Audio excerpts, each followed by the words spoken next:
அஸ்ஸலாமு அலைக்கும் வரஹ்மத்துல்லாஹி வபரகாத்துஹு. அல்லாவின் அடியான் பேசுகின்றேன். நாங்கள் இன்றைக்கு முன்வைக்கக்கூடிய விஷயம் என்ன தெரியுமா? ஜனாசா வீடுகளில் சில விஷயங்களை நாங்கள் அறவே கேட்கக்கூடாத விஷயம். முதற்கட்டமாக எங்களுடைய சகோதரர் ஒருவர் மரணித்திருப்பார். அந்த மரணித்த வீட்டில் ஜனாசா நலன்புரி சங்கத்தால் என்ன செய்வாங்க, ஹட்டுகளை கொண்டு வந்து அடிப்பாங்க. ஜனாசா குளிப்பாட்டக்கூடிய அந்த மேசையில் கொண்டு வந்து வச்சிருப்பாங்க. அதே போல் என்ன செய்வாங்க, சந்தூக்குகளை கொண்டு வச்சு அதனை கழுவி சுத்தம் செஞ்சு அதுக்குரிய ஏற்பாடு செஞ்சு வச்சுருப்பாங்க. பொதுமக்கள் என்ன செய்வாங்க, முன்னுக்கு வரக்கூடியவர்கள் ஜனாசாவை பார்த்து விட்டு வெளியில் வருவாங்க. ஒரு சிலர் என்ன செய்வாங்க, அவருடைய நலவுகளை பேசுவாங்க. நல்ல ஒரு மனிதர், மக்களோடு நல்லா பழகினவர், தொழக்கூடியவர் என்பதாக அவருடைய நலவுகள் பேசப்படும். இன்னும் கொஞ்சம் பேர் இருப்பாங்க, இவரால் உள்ளத்தில் தாக்கப்பட்டவர்கள் என்ன பேசுவாங்க, இவர் மரணித்தவரை பற்றி, இவர் ஒரு மனிதர், ஆக மோசமான ஒரு மனிதர், உலகத்தில் என்னென்ன பிரச்சனைலாம் செஞ்சார் தெரியுமா, எவ்வளோ அநியாயம் செய்தார் தெரியுமா. மரணித்ததை பற்றி சந்தோஷப்படக்கூடியவர்கள், மரணித்தவர்களுடைய குறைகளை பேசக்கூடியவர்கள் ஒரு பக்கம் இருப்பாங்க. இதற்கு இடையில் அந்த மரணித்தவருடைய வீட்டில் ஏதாவது ஒரு ஆண் மகன் தான் அந்த ஜனாசா வீட்டினுடைய முழு பொறுப்புகளையும் செய்வார். இந்த செய்யக்கூடியவரிடம் சில சகோதரர்கள் என்ன செய்வாங்க, அவரை கூப்பிட்டு சொல்லுவாங்க, இந்த வந்த ஆட்களுக்கு தேத்தனி ரிங்ஸ் ஏற்பாடுகளை செய்யுங்க. ரைட், அவர் என்ன செய்வார், அந்த ஏற்பாடுகளை செய்வார். கேட்பாங்க, திரும்ப கொஞ்சம் கூப்பிட்டு கேட்பாங்க, ஜனாசா எப்போ எடுக்க போகிறீங்க. அவர் சொல்லுவார், ஒரு 5 மணி ஆகும் ஜனாசா எடுக்கிறது. சரி, ஒரு கொஞ்ச நேரம் கழிச்சு சொல்லுவாங்க, இந்த வந்தாக்களுக்கு சாப்பாடு காலையில் பான் மற்ற வேறு கறிகள் ஏற்பாடு செய்யணும், சரியிலே வந்தாக்கள் கொடுக்க தானே வேணும் என்பதாக அந்த ஜனாசா வீட்டில் கூடிய சகோதரருக்கு சொல்லுவார். அவர் என்ன செய்வார், அதையும் ஏற்பாடு செய்வார். இன்னும் கொஞ்சம் பேர் சொல்லுவாங்க, வாப்பா மவுத்தாயிட்டார் தானே, அப்போ அவர் ஒரு மாடு ஒன்று அறுத்து கொடுத்தா நல்ல மேலே அவர் அடக்கம் பண்ணுறதுக்கு நன்மைகள் கிடைக்கும், ஒன்று மாடு ஒன்று அறுப்பம் பார்த்து அவர் என்ன செய்வார், அதையும் தேடி என்ன செய்வார், மாடை அறுப்பார். பகல் சாப்பாடும் ஏற்பாடு செய்யப்படும். இன்னும் கொஞ்சம் நேரங்கள் சொல்லுவாங்க, அந்த கபரு வெற்றாக்களுக்கு சோடாக்கள் ரிங்ஸுகள் மற்றது சாப்பாடுகள்லாம் போயிருச்சா, அதையும் ஒரு ஏற்பாடு செஞ்சு கொடுங்க. அவர் என்ன செய்வார், அதையும் ஏற்பாடு செஞ்சு கொடுப்பார்.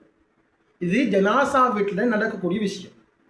ஒரு விஷயத்தை பாருங்க, மரணித்தவர் உம்மாவை பறி கொடுத்திருப்பாரு, அல்லது வாப்பா இழந்திருப்பாரு, இல்லாட்டி மனைவி இழந்திருப்பாரு, அல்லது பிள்ளைகள் இழந்திருப்பாரு, அல்லது அவருடைய சகோதரி இழந்திருப்பார். இழந்த கவலையில் இருக்கக்கூடிய ஒரு மனிதர், அவரிடம் காசு இருக்கோ இல்லையோ, ஏழையோ பணக்காரனோ, அவரிடம் பணங்கள் இருக்கிறதா ஒன்றுமே தெரியாமல் உணவுகளும் தேநீர்களும் வேறு தேவைகளும் அந்த ஜனாசா வீட்டில் தான் கேட்கிறது. இது வரைக்கும் வளமையாக இருக்கு.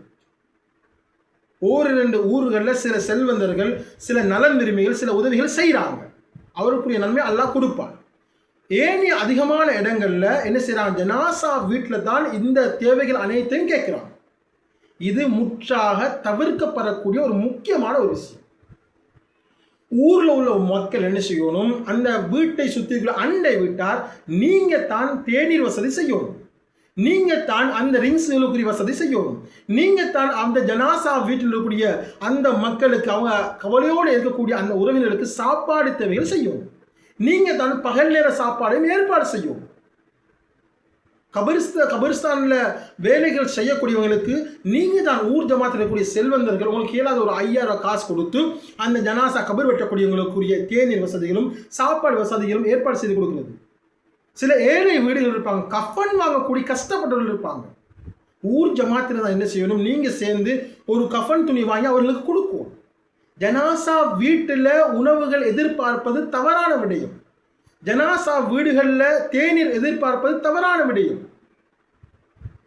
ஊர் ஜமாத்தில் நாங்கள் என்ன செய்யணும் தெரியுமா, நீங்கள் எல்லாரும் சேர்ந்து அந்த ஜனாசா வீட்டில் கூடிய சகல ஏற்பாடுகளும் செய்வது உங்களுக்கு மிக மிக ஒரு முக்கியமான ஒரு விஷயமாக இருக்கும்.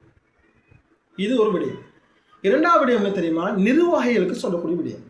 ஜனாசா ஒன்று விழுந்துருச்சுன்னு சொன்னால் அந்த நேரத்தில் போய் தான் பள்ளி காசை கட்டுங்க, உங்கள் வாப்பா மவுத்தாகி கடனாளியாக மவுத்தாக கூடாதுன்னு சொல்லி அந்த நேரத்தில் பள்ளி காசு கேட்கக்கூடாது, அது தவறு. பள்ளி காசு கட்டினாத்தான் மௌலவி கஃபன் கிளிக்கு அனுப்புவோம்னு சொன்ன வரலாறுகள் இருக்கிறது. காசு கட்டினாத்தான் சந்தூக் தருவோம்னு சொன்ன வரலாறுகளும் இருக்கிறது. பள்ளிவாசல் பணம் வரி கட்டினாத்தான் மையவாடியில் இடம் தருவோம்னு சொன்ன வரலாறுகளும் இருக்கிறது. யாரும் இல்லை என்று சொல்லக்கூடாது. 100க்கு 80 விதமான இடங்களில் நடைபெறக்கூடிய விஷயம் 20 விதமான இடங்களில் சரியாக நடைபெறுகிறது. அதனால நிர்வாகிகள் மரணிக்கக்கூடிய ஜனாசா வீடுகளில் போய் பள்ளி காசு அறவிட வேண்டாம். அதோட நிர்வாகிகளுக்கு இன்னொரு விஷயத்தையும் சொல்கிறோம், இந்த நோன்பு கூடிய காலங்களில் பேரித்தம்பளம் வரும், ஏழைகளுக்கு உணவுகள் அரிசிகள் சாமான்கள் வரும். இது சம்பந்தமான விஷயம். குர்பானியுடைய காலங்களில் மாட்டிறைச்சிகள் அது வரும். இந்த வரக்கூடிய நன்கொடை சாமான் எதுவுக்கும் நீங்கள் பள்ளி சந்தாபனம் கட்டினால்தான் நாங்கள் தருவோம் என்று சொல்கிறது அது மிகப்பெரிய தடுக்கப்படக்கூடிய ஒரு விஷயம். ஏன்னா வரக்கூடிய அந்த பொருள் தர்மமாக வரக்கூடிய ஒரு பொருள். அதனால் நிர்வாகிகள் மையத்து வீட்டில் மரணித்தோர் வீட்டில் தயவு செய்து அந்த பள்ளி சந்தாபனத்தை அறவிட வேண்டாம். ஊர் ஜமாத்தினர் உங்களால் இயன்ற உதவிகளை உணவாக இருந்தாலும் சரி, கஃபனாக இருந்தாலும் சரி, ஏனைய வாகன தேவையாக இருந்தாலும் சரி, ஏனைய பொருளாதார தேவையாக இருந்தாலும் அல்லாஹுக்காக ஜனாசா வீடுகளுக்கு உதவி செய்யும். ஜனாசாவோட குறைகளை கதைக்காதீங்க. யார் ஜனாசாவோட குறைகளை மறைக்கிறாங்களோ அல்லாஹ் அவர்களை 40 தடவைகள் மன்னிக்கிறாங்க. அந்த ஜனாசாவோட குறைகளை மறைச்சான். அதனால் அல்லாஹுக்காக வேண்டி சில சகோதரர்கள் தெரியாமல் இதுவரை செய்திருக்கலாம். இனி வரக்கூடிய காலங்கள் அல்லாஹுக்காக வேண்டி ஜனாசா வீட்டில் எந்த ஒரு உணவு எதிர்பார்ப்பையும் பார்க்க வேண்டாம். உங்களால் ஏண்டது ஒரு உணவுகளை ஏற்பாடு செஞ்சு கொடுங்க. பள்ளி நிர்வாகிகளும் இனி வரக்கூடிய காலங்களில் ஜனாசா வீடுகளில் பள்ளிவாசல் வரிய அந்த நாளில் நீங்கள் கேட்க வேண்டாம். அதனால் இந்த வீடியோ பார்க்கக்கூடிய சகோதரர்கள் இந்த விஷயத்தை அல்லாஹுக்காக எடுத்து நடக்குமாறு நான் உங்களிடம் கேட்டுக்கொள்கிறேன். அல்லாஹ்